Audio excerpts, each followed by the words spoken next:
Previous year CBSE board का paper solve करने वाले हैं बेसिक मैथ्स का। फर्स्ट क्वेश्चन है in an AP if A equals to 50 and D equals to -4 and S N is equals to 0। So A equals to 50, D equals to -4, S N is equals to 0। तो हमें N का value find करना है, तो S N का formula use करो, n/2 twice of A plus n-1 into D is equals to 0। ये हमें गिवन है। ये 2 डिवाइड में है तो 0 के साथ क्रॉस मल्टीप्लाई होकर 0 बना देगा, तो हमें मिलेगा n multiplied by twice of A. तो ए का वैल्यू 50 रखोगे तो ये बन जाएगा 100 प्लस n-1 इंटू डी का वैल्यू है -4 इज इक्वल्स टू 0। तो इसको अगर सिंप्लीफाई करें तो n multiplied by 100 plus n-4 से मल्टीप्लाई होगा तो -4n, -1 -4 से इंटू होगा तो +4 इज इक्वल्स टू 0। तो ये हमें मिल गया 100 + 4 104 -4n इक्वल्स टू 0। दो फैक्टर्स का प्रोडक्ट 0 के इक्वल है, इसका मतलब दोनों में से कोई एक फैक्टर 0 होगा। सो n इक्वल्स टू 0 ये तो पॉसिबल नहीं है, नंबर ऑफ टर्म्स 0 नहीं हो सकती क्योंकि हमें दे रखा है फर्स्ट टर्म इज़ 50।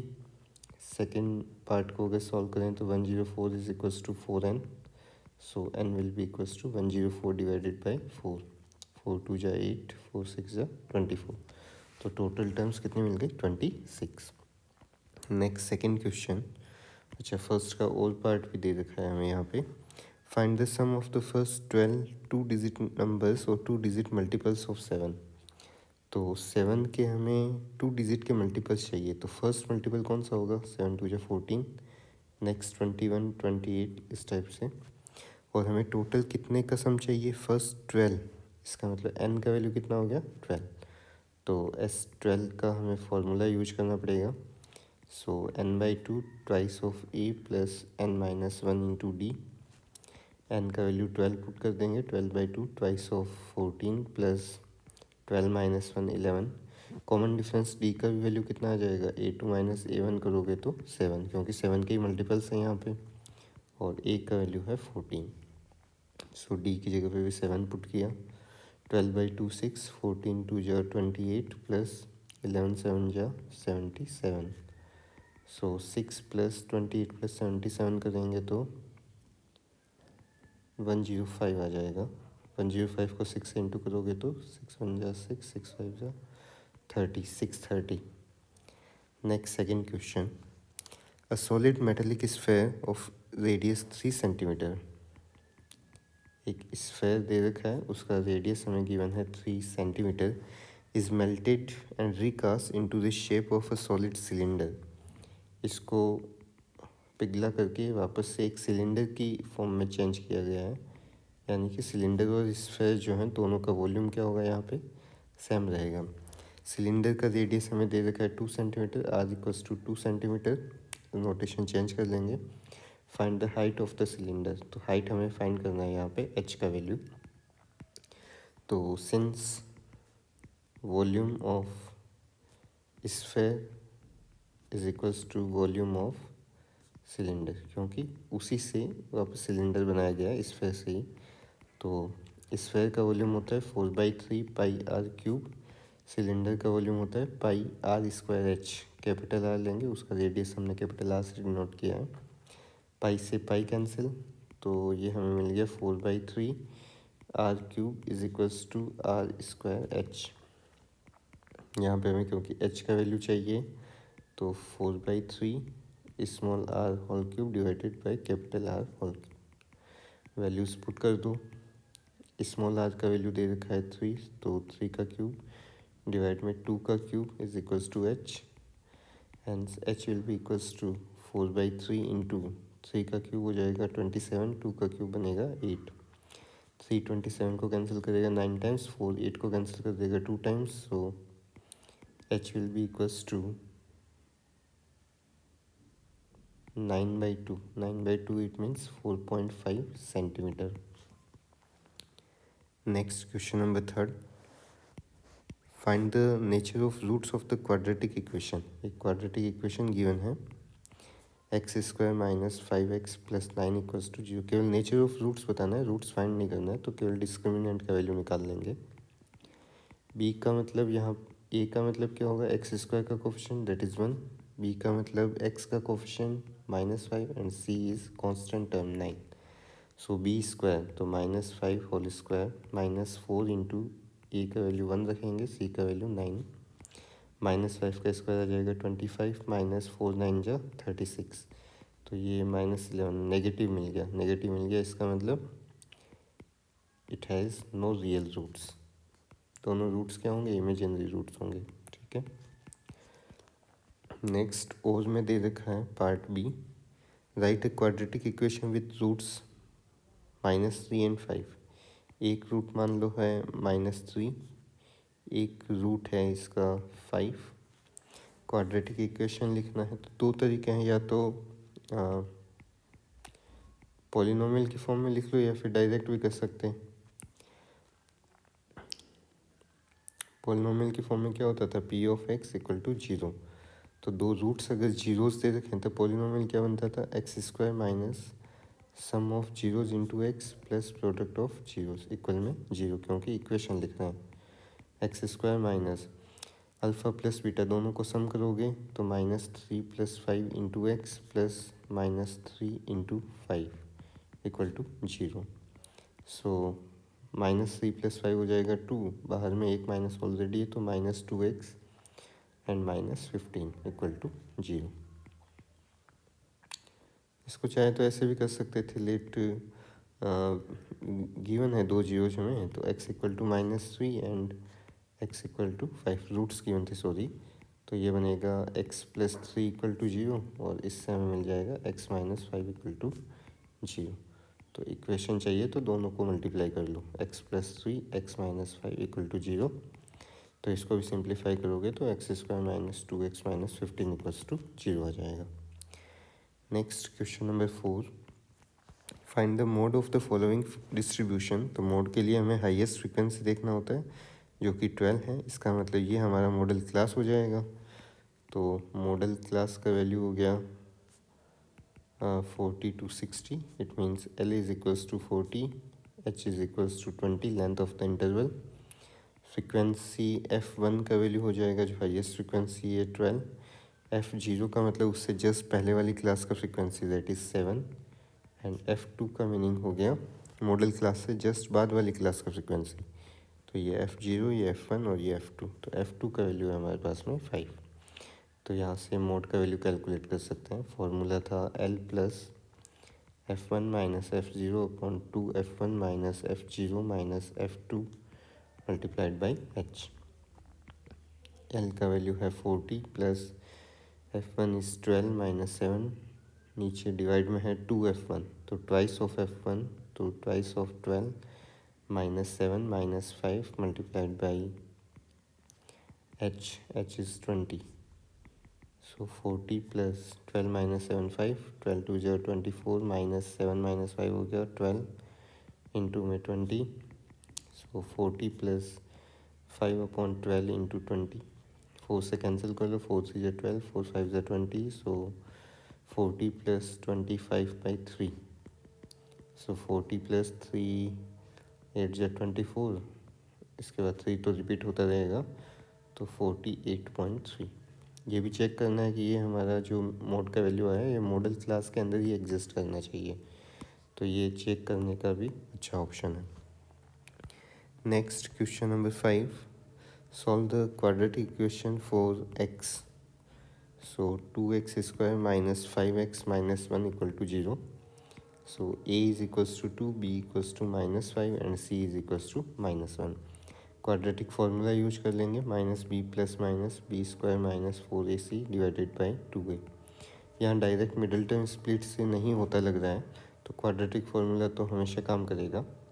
तो -b में ऑलरेडी -5 है, तो नेक्स्ट स्टेप में +5 हो जाएगा। b का square that is 25 -4 multiplied by a that is 2 and c is -1 divided by twice of a। So minus into -5 +5 plus minus 25, ये बन जाएगा 4 2 ज़ा 8, नेगेटिव था इसलिए +8 हो गया, डिवाइडेड बाय 2 2 जा 4। सो 5 प्लस माइनस √33 डिवाइडेड बाय 4। तो ये x की हमें वैल्यूज़ मिल गई, इसके रूट्स आ गए। तो एक रूट होगा 5 plus √33/4 and second one will be x equals to 5 minus √33/4। अगर इसको मिडल टर्म स्प्लिट से करने लगते तो ये सॉल्व नहीं होता, क्योंकि इरेशनल रूट्स की फॉर्म में हम सिंप्लीफाई भी नहीं कर पाते। Next question number 6। Question number 6 में हमें डायग्राम दे रखा है और यहाँ पे हमें वैल्यू पूछा है एंगल POA का। तो since triangle OAP is congruent to triangle OBP, ये हम पढ़ चुके हैं। तो हम क्योंकि 2 मार्क्स का क्वेश्चन डायरेक्ट इसको यूज कर सकते हैं। 1 मार्क का क्वेश्चन है, sorry. Triangle OAP is congruent to, so 2 marks का question, both are congruent, so angle OPA is equals to angle OPB। यहाँ P पे जो एंगल बन रहा है ऊपर की तरफ, ये नीचे वाले बनने वाले एंगल का इक्वल होगा, क्योंकि टोटल एंगल हमें 70 दे रखा है। इसका मतलब ये दोनों एंगल क्या हो जाएंगे, 70 के हाफ, दैट इज़ 35 डिग्री। अब ट्राइंगल OPA को कंसिडर करें तो ट्राइंगल OPA में 3 एंगल बन रहे हैं, angle OPA plus angle OAP plus angle PAO, और तीनों का सम कितना होगा, 180। एंगल OPA हमने अभी अभी लिखा है 35 डिग्री। एंगल OAP, ए के ऊपर 90 का एंगल बनेगा, क्योंकि रेडियस और टेंजेंट एक दूसरे पे परपेंडिकुलर होते। तो तीसरा एंगल हमें यहाँ पे आसानी से मिल जाएगा। 90 प्लस 35 करेंगे तो ये आ जाएगा 125 degree plus angle PAO, that is equals to 180। Hence angle PAO will be 180 degree minus 125 degree, तो ये 55 डिग्री आ जाएगा। Next question number 7। Frequency distribution हमें दे रखा है और 40 स्टूडेंट्स। हमें यहाँ पे मीडियन कैलकुलेट करना है। तो मीडियन कैलकुलेट करना है तो यहीं पे मैं CF का कॉलम बना लेता हूँ। ये आप लोग एग्जाम में आंसर शीट में बनाना ही होगा। फर्स्ट वैल्यू 9 होगा, नेक्स्ट 9 प्लस 5 14, नेक्स्ट 14 प्लस 8 करेंगे तो 22, 22 plus 9 31, 31 plus 6 37 and last 37 plus 3 आ जाएगा 40। तो n का वैल्यू हो गया हमारा 40। तो हमें n/2 के वैल्यू का रिक्वायरमेंट है यहाँ पे, 40/2 दैट इज़ 20। 20 से जस्ट बड़ा CF का वैल्यू कौन सा है, 22। तो ये हमारा मीडियन क्लास हो जाएगा। मीडियन क्लास की फ्रिक्वेंसी को मैप से डिनोट करते हैं और उससे जस्ट प्रीवियस क्लास की जो CF की वैल्यू है उसको C से डिनोट करते हैं। तो यहाँ पे L का वैल्यू बन जाएगा 50, H का value length of the interval that is 5, F is frequency of median class that is 8 and C is equals to 14. So median is equals to L plus n/2 minus C divided by F into H. तो values put कर दो, 50 plus 20 minus 14 divided by 8 multiplied by H is 5। So 50 plus 20 minus 14 आ जाएगा 6, 6/8 into 5, 2 3 या 6, 2 4 या 8। सो 50 plus 3 5 या 15 बन जाएगा numerator में, डिवाइड में 4। सो 4 से डिवाइड करेंगे, 4 3 या 12, 4 7 या 28, 4 5 या, तो 53.75। तो ये भी हमारा मीडियन क्लास का ही वैल्यू है, 50 से 55 के बीच का वैल्यू है, तो ये करेक्ट है। नेक्स्ट क्वेश्चन नंबर 8 तो कंस्ट्रक्शन का क्वेश्चन है, जो कि चैप्टर अब डिलीट हो रखा है। 2022 का पेपर है, तब कंस्ट्रक्शन था सिलेबस में। नेक्स्ट क्वेश्चन नंबर 9 देखो फिर। 9 में डायग्राम बना रखा है ऊपर, मुझे लगता है थ्योरी को पढ़ने की ज़रूरत नहीं है, जो प्रूफ करना है उससे पता चल रहा है कि क्या करने वाले हैं। h² equals to XY proof करना है और डायग्राम हमें दे रखा है। तो 2 राइट एंगल ट्राइंगल बन रहे हैं, तो दोनों ट्राइंगल से क्योंकि H, X और Y इन 3 में ही रिलेशन है, तो H है परपेंडिकुलर, X बेस में, Y भी बेस में, इसका मतलब 10 के ही फॉर्मूलाज काम में आएंगे केवल। तो फर्स्ट राइट एंगल ट्राइंगल हम ले लेंगे ये वाला triangle ABP। So in triangle ABP tan 60 will be equals to perpendicular upon base, that is h upon x.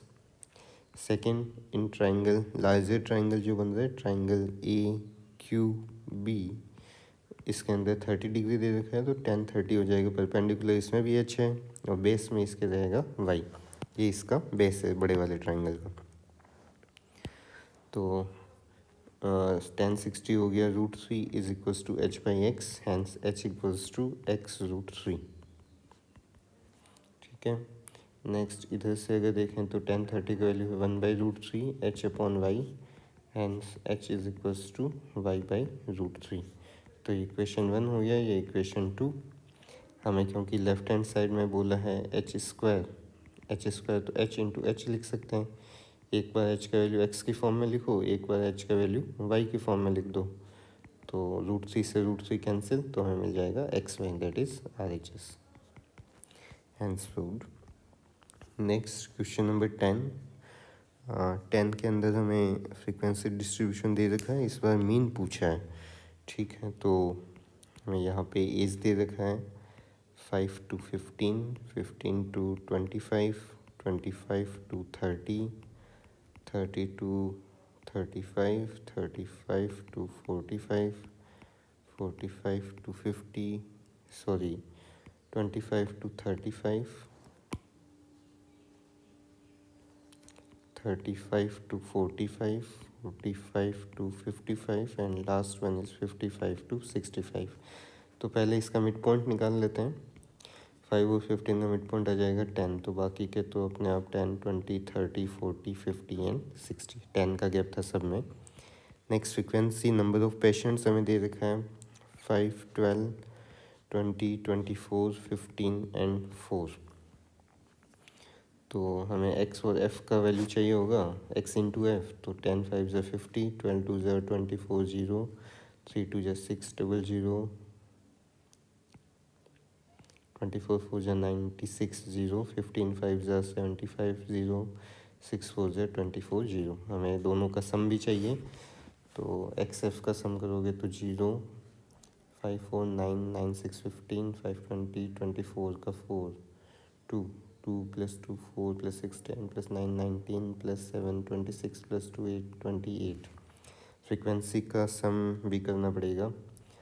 5 + 2 7 + 4 11 + 5 16 + 4 20 का 0, 2 + 1 3 2 5 2 7 और 1 8। तो अब मीन का फॉर्मूला यूज करेंगे। इसमें स्टेप डेविएशन यूज करने की ज़रूरत नहीं थी, शॉर्टकट मेथड भी कोई रिक्वायरमेंट नहीं था, आसानी से मल्टीप्लाई हो गया। So summation of xf divided by summation of f. So 2840 divided by 80. 0 से 0 कैंसिल, 284 अपॉन 8, 4 से डिवाइड करेंगे तो 4 7 जा 28, 4 1 जा 4, 4 2 जा 8, 31/2 करोगे तो 2 3 जा 6, 2 5 जा 10, फिर 1 बचेगा, 0 लगाओगे 35.5। इसका मतलब मीन एज कितनी आ गई पेशेंट्स की, 35.5। नेक्स्ट क्वेश्चन नंबर 11, 4 मार्क्स का है। 11th में पार्ट ए में हमें दे रखा है spherical glass whistle has a cylindrical neck 8 centimetre long and 1 centimetre in radius. Spherical glass whistle, तो जैसा केमिस्ट्री की लैब में या साइंस लैब में देखे होंगे, बीकर जो होता है इस टाइप का, तो नीचे तो स्फेयर बन रहा है और ऊपर में जो है ये सिलेंडर बन रहा है। ठीक है, तो सिलिंड्रिकल जो नेक है उसका लेंथ हमें दे रखा है 8 सेंटीमीटर। इसका मतलब सिलेंडर के लिए हमारे पास में हाइट हो गई 8 सेंटीमीटर और इसका रेडियस हमें गिवन है 1 सेंटीमीटर। तो यहाँ पे रेडियस की वैल्यू हो जाएगी 1 सेंटीमीटर। इसके बाद radius of the spherical part is 9 centimetre. तो स्फेयर का भी रेडियस हमें यहाँ पे गिवन है, उसको कैपिटल आर से डिनोट कर लेंगे 9 सेंटीमीटर। हमें पूछा है find the amount of water in litre it can hold when filled completely. Completely fill हो तो कितना लीटर पानी इसमें आ सकता है, इसका मतलब हमें टोटल वॉल्यूम फाइंड करना है। So total volume of whistle क्या हो जाएगा, volume of cylinder that is πr² plus में वॉल्यूम ऑफ स्फेयर 4/3 πr³। दोनों में पाई कॉमन है, सो r² h plus 4r³ upon 3। Values put कर दो। पाई का वैल्यू 22/7 ले लेंगे, अगर रिक्वायरमेंट हुआ तो 3.14 भी लिख देंगे बाद में। आर स्क्वायर है, इट मीन्स 1 का स्क्वायर इंटू में एच का वैल्यू है 8 प्लस 4/3, कैपिटल आर का वैल्यू 9 दे रखा है, सो 9 का होल क्यूब। सो 22/7, ये 1 स्क्वायर 1 इंटू 8 8 हो गया, 4/3, 9 का क्यूब आता है 9 9 जा 81 इंटू 9 9 8 जा 72 729। तो 3 से कैंसिल हो जाएगा, 3 2 जा 6, 3 4 जा 12, 3 3 जा 9। तो 22/7 मल्टीप्लाइड बाई 8 प्लस 4 इंटू 2 43 करेंगे, 4 3 जा 12 का 2, 4 4 जा 16 प्लस 1 17, 4 2 जा 8 प्लस 1 9। तो 22/7 972 प्लस 8 करोगे तो 980 आ जाएगा, 987 से डिवाइड हो जाएगा। 14 7 जा 98 होता है, तो 140, इसका मतलब 22 इंटू 140, तो 3080 आ जाएगा। और यूनिट क्या होगा इसका, सेंटीमीटर क्यूब, क्योंकि हमें लीटर में चेंज करना है। तो 1 लीटर इक्वल होता है 1000 सेंटीमीटर क्यूब के इक्वल। तो 1 सेंटीमीटर क्यूब इक्वल होता है 1/1000 लीटर के इक्वल, इसलिए सेंटीमीटर क्यूब से जब लीटर में चेंज करना है तो हमेशा 1000 से डिवाइड कर दोगे। तो ये हमें मिल जाएगा 3080 लीटर, या फिर इसको लिख सकते हैं 3.08 लीटर। ठीक है, next part B. From a solid cylinder whose height is 2.4, from a solid cylinder whose height is 2.4 centimetre and diameter is also given। तो एक सिलेंडर बना लिया हमने पहले, सॉलिड सिलेंडर है और इसका हाइट हमें दे रखा है कितना, 2.4 centimetre, and its diameter is given that is 1.4 centimetre. So for cylinder height is equals to 2.4 centimeter, diameter is given 1.4, so radius will be 1.4 upon 2, that is 0.7 centimeter. Next, conical cavity of the same height and same diameter, it means its height will be 2.4 centimeter and diameter will be again 1.4 centimeter. It is hollowed out from the solid cylinder।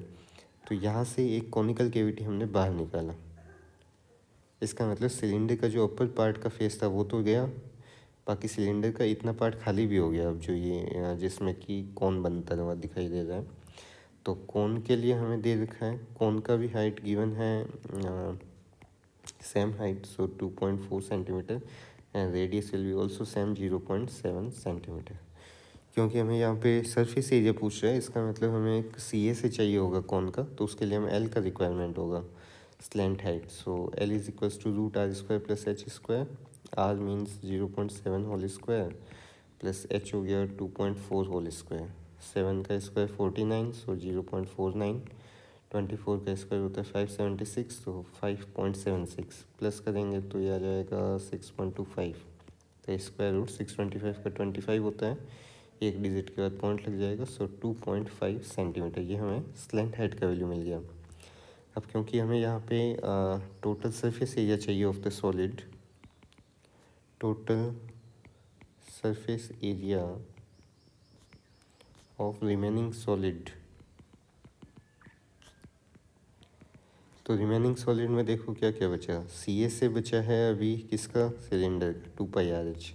Cylinder का नीचे वाला face भी बचा है जो कि circular part में है, तो उसका एरिया हो जाएगा πr²। एक और सर्कुलर पार्ट होता है जो कि अपर फेस होता है सिलेंडर का, लेकिन अपर फेस तो हट गया, उसकी जगह पे क्या ऐड हो गया, कौन ऐड हो गया, तो कौन का सी ए से ऐड हो जाएगा इसमें, तो प्लस में πrl। सभी में पाई और आर तो कॉमन ही है, तो फर्स्ट टर्म में बचेगा 2h, सेकेंड टर्म में r, थर्ड टर्म में l।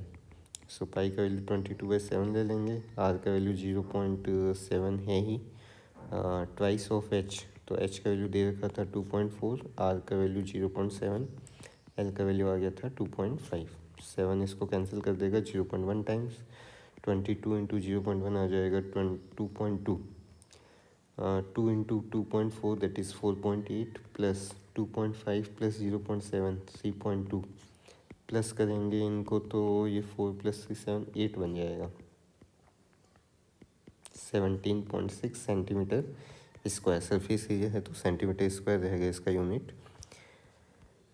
नेक्स्ट क्वेश्चन नंबर 12 में हमें डायग्राम दे रखा है। ये तो बुक का एक्सरसाइज का क्वेश्चन है, इजी है। यहाँ पे ए क्यू एक टेंजेंट है और क्यू आर भी एक टेंजेंट है। ऐसे ही इधर बी पी टेंजेंट है, बी आर टेंजेंट है, इनकी वैल्यू इक्वल है। हमें प्रूफ करना है कि एंगल पी ओ क्यू जो है वो 90 डिग्री का एंगल है, ठीक है। तो हम कुछ कॉन्ग्रुएंसी का रिलेशन भी प्रूफ करेंगे, क्योंकि 4 मार्क्स का क्वेश्चन है तो थोड़ा डेरिवेशन वगैरह बताना पड़ेगा। सो फर्स्ट हम इन दोनों ट्राइंगल्स को कंसिडर करते हैं। तो आपको एग्जाम में तो डायग्राम यहाँ पे ड्रॉ करना ही है, उसके बाद क्वेश्चन सॉल्व करेंगे। So in triangle O A Q and triangle O R Q, दोनों ट्राइंगल्स को कॉन्ग्रुएंट प्रूफ करेंगे, क्योंकि दोनों में रेडियस इक्वल है। एक side O A is equals to O R, इसका रीजन क्या होगा, ये रेडियस है। एक साइड यहाँ पे O Q equals to O Q, इसका रीजन क्या दोगे, common side. Next A Q is equals to Q R, इसका रीजन क्या देंगे, ये हो गया हमारा टेंजेंट। तो दोनों ट्रायंगल सिमिलर तो हो गए, लेकिन एक एंगल भी हमें यहाँ पे गिवन है, angle O A Q will be equals to angle O R Q. इसका रीजन क्या होगा, यहाँ पे इक्वल में 90 डिग्री भी, क्योंकि रेडियस जो है वो टेंजेंट के ऊपर परपेंडिकुलर होता है। Radius is perpendicular to tangent, तो ये वाला एंगल 90 डिग्री का है। तो ये दोनों ट्रायंगल इससे कॉन्ग्रुएंट हो जाएंगे। इस साइड इसके इक्वल था, एक एंगल 90 का इक्वल था, हाइपोटेन्यूज दोनों में इक्वल है। So by RHS rule of congruency triangle O A Q is congruent to triangle O R Q, ठीक है। इसका मतलब angle O Q A, Q के ऊपर बनने वाले दोनों एंगल इक्वल होंगे, तो फर्स्ट वाले एंगल को क्या नाम देंगे, ओ क्यू ए, और सेकेंड ये वाला एंगल क्या बन जाएगा, एंगल ओ क्यू आर, ठीक है। इसको हम कुछ एक्स सपोज कर लेते हैं थोड़ी देर के लिए। तो ये एंगल एक्स बन गया और इधर वाला भी हो गया एक्स, ठीक है। सो एंगल हैंस या फिर it implies angle A O Q is equals to angle R O Q will be equals to, देखो फर्स्ट ट्राइंगल एक एंगल ए पे 90 का है, एक एंगल एक्स का है, तो तीसरा कितना बचेगा 90 माइनस एक्स। ऐसे ये वाला एक्स है, ये 90 है, तो ये भी कितना बचा 90 माइनस एक्स, तो इसको हमने लिख दिया 90 माइनस एक्स। नेक्स्ट सिमिलरली अब ये दोनों ट्राइंगल को कॉन्ग्रुएंट प्रूफ करेंगे, करना ही पड़ेगा क्योंकि यहाँ पे 4 मार्क्स का क्वेश्चन है, तो पूरा शो करना पड़ेगा हमें। In triangle O B P and triangle O R P, फिर से इनमें भी O B equals to O R है क्योंकि रेडियस है। Angle O B P is equals to angle O R P equal to 90 degree, reason इसका भी होगा, radius is perpendicular to tangent. Next side O P is equals to O P, common side, तो यहाँ पे similar भी हो जाएंगे और कॉन्ग्रुएंट भी हो जाएगा। So by RHS rule of congruency triangle O B P is congruent to triangle O R P, दोनों ट्राइंगल कॉन्ग्रुएंट होंगे, तो पी के ऊपर दोनों ट्राइंगल्स में बनने वाले ये एंगल्स आपस में इक्वल होंगे। So angle O P B is equals to angle O P R, let it is Y, ठीक है। इसको हम वाई सपोज कर लेते हैं कि ये वाला एंगल हमारा वाई है, तो इधर वाला वाई होगा। अब क्योंकि आर और बी पे 90 के एंगल बन रहे हैं, तो ये तीसरा एंगल कितना बचेगा 90 minus Y, 90 minus Y. So hence angle angle B O P is equals to angle R O P will be equals to 90 minus Y. ठीक है,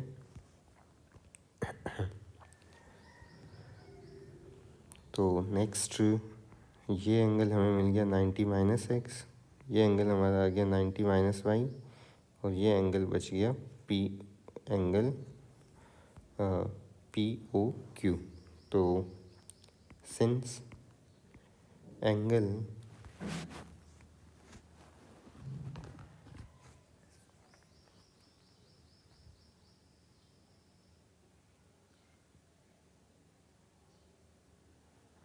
ए O P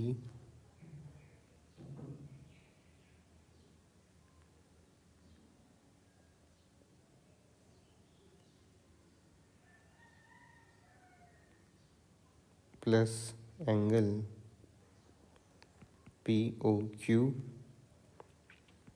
plus angle B O P. ये देखो angle A O Q, angle P O Q ये वाला, और तीसरा angle angle B O P. तीनों का सम कितना होगा 180, क्योंकि लीनियर पेयर है, लीनियर पेयर ऑफ एंगल्स। तो एंगल ए ओ क्यू की वैल्यू हमारे पास में 90 minus x, angle P O Q की वैल्यू कितनी होगी ये तो हमें चाहिए ही,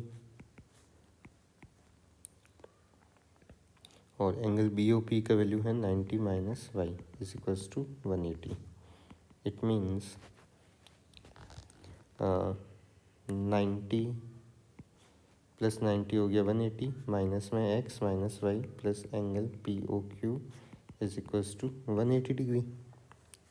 अब 180 से 180 कैंसिल, तो हमें मिल जाएगा minus X minus Y equals plus angle P O Q is equals to 0, hence angle P O Q is equals to X plus Y. अब ट्राइंगल अगर कंसिडर करें, triangle O P Q, in triangle O P Q हमारे पास में कितने angles थे, triangle O P Q में 3 angles बनेंगे। एक एंगल पी ओ क्यू है, एक एंगल क्यू पे एक्स बन रहा था, और ये वाला एंगल हमने वाई लिया था। So angle P O Q plus X plus Y, तीनों का सम कितना होगा ट्राइंगल में 180, लेकिन एक्स प्लस वाई हमारा किसके इक्वल था, एंगल पी ओ क्यू के इक्वल। सो ये बन जाएगा twice of angle P O Q, that is equals to 180, and hence angle POQ will be 180 divided by 2, that is 90 degree, hence proved। Next case study based questions देखो, तो मुझे लग रहा है ऊपर का इसमें भी कुछ पढ़ने की ज़रूरत नहीं है, जब इसने बोल ही दिया है कि एक एपी बन रहा है तो लास्ट लाइन पढ़ सकते हैं बस। A number of stitches in circular rows are making a pattern, तो पैटर्न बन रहा है तो हमें एपी ही दे रखा है इसमें डायरेक्ट 6, 12, 18, 24, क्योंकि second term minus first term करोगे 6 आ रहा है, third term minus second term करोगे वो भी 6 आ रहा है, इसका मतलब it is an AP. So first तो यही प्रूफ करना था, check whether the given pattern forms an AP और नॉट। सो फर्स्ट पार्ट तो हम लिख देंगे it is an AP. Next लिखा है if yes find the common difference, तो कॉमन डिफरेंस हमारा इक्वल आ गया है 6 and the next term of the AP, तो 24 का नेक्स्ट टर्म कौन सा होगा, 24 है फोर्थ टर्म, तो A5 will be 24 plus 6, that is 30। Next part 2, write the nth term, so an will be equals to a plus n minus 1 into d। nth term है मतलब n का value नहीं रखना है आपको, so a का value first term 6 plus n minus 1 into d का value, d का भी वैल्यू 6 है, so 6 प्लस 6 n माइनस 6, इसका मतलब 6 से 6 कैंसिल तो 6n, तो nth टर्म की वैल्यू हो जाएगी 6n। नेक्स्ट है hence find the number of stitches in the 10th circular row, तो अब हमें 10th रो में बताना है, तो A10 की वैल्यू बतानी है, तो 6 इंटू 10 डायरेक्ट हो जाएगा तो 60। ठीक है, बड़ा छोटा सा क्वेश्चन था। नेक्स्ट केस हिस्ट्री बेस का second question, question number 14, last question. हमें एक डायग्राम दे रखा है, The following TV tower was built in 1988, is located in Pitampura, Delhi. It was observation deck. Observe the picture given below. The TV tower stands vertically on the ground. तो ये ground है हमारा, okay. तो इसमें colour change कर देता हूँ। तो ये वाला ग्राउंड है। इसके बाद ये फ्रॉम अ पॉइंट ए, ये पॉइंट ए है यहाँ पे। On the ground the angle of elevation of top of the tower point B. Tower का टॉप है पॉइंट बी पे, तो इसके साथ ये एंगल ऑफ एलिवेशन जो बन रहा है ये बन रहा है 60 डिग्री का, ठीक है। Next there is a point C on the tower which is 78 metre approx the ground. Point C है जिसका हाइट ग्राउंड से दे रखा है 78 मीटर, और इसका एंगल ऑफ एलिवेशन ये हमें दे रखा है 30 degree. Draw well abled figure based on the information given below. तो हमें अगर डायग्राम बनाना हो तो हम इस फॉर्म में यहाँ पे एक पॉइंट सी है, टॉप इसका बी से नोट किया हुआ है, पॉइंट ग्राउंड पे ए ले रखा है, टॉप के साथ में एंगल ऑफ एलिवेशन ये है 60 डिग्री, और पॉइंट सी के साथ एंगल ऑफ एलिवेशन है 30 डिग्री, और इसको अगर डी नाम दे दें तो सी डी की वैल्यू हमें दे रखी है 78 मीटर। तो ये तो हमारा फर्स्ट पार्ट हो गया, part A. Next second, find the height of the tower. Height of the tower इसका मतलब बी डी का वैल्यू हमें फाइंड करना है, and distance of the tower from point A D का वैल्यू फाइंड करना है। बी डी कितना होगा और ए डी कितना होगा, ठीक है। तो पहले इन ट्राइंगल छोटा वाला ट्राइंगल ले लेंगे, triangle A C D. tan 30 degree is equals to perpendicular upon base A D. tan 30 का वैल्यू होता है 1/√3, and C D is given already 78 divided by A D. So A D will be equals to 78 multiplied by √3 metre. तो A D का तो value आ गया। अब हमें चाहिए बी डी का वैल्यू चाहिए, तो ट्राइंगल लार्जर ट्राइंगल ले लेंगे, triangle A B D. tan 60 का फॉर्मूला यूज कर लो, tan 60 will be equals to B D divided by A D. अब ए डी का वैल्यू है हमारे पास, tan 60 का value √3, A D cross multiply हो जाएगा तो 78√3। तो ए डी का वैल्यू आ जाएगा 78 multiplied by 3, and hence A D B D will be equals to 78 3 जा 3 8 जा 24, 234 मीटर। तो ये क्वेश्चन पेपर हमारा सॉल्व हो गया है। तो 38 मिनट लगे हैं मुझे इस क्वेश्चन पेपर को सॉल्व करने में, जो कि 2 आवर्स का दे रखा है। तो आपको मैक्सिमम 1 to 1.5 आवर्स लगना चाहिए, ताकि एग्ज़ाम में आप इसको रिवाइज भी कर सको, अपना चेक कर सकें क्वेश्चन आंसर कि सही लिखे हैं या नहीं, ठीक है। Thank you.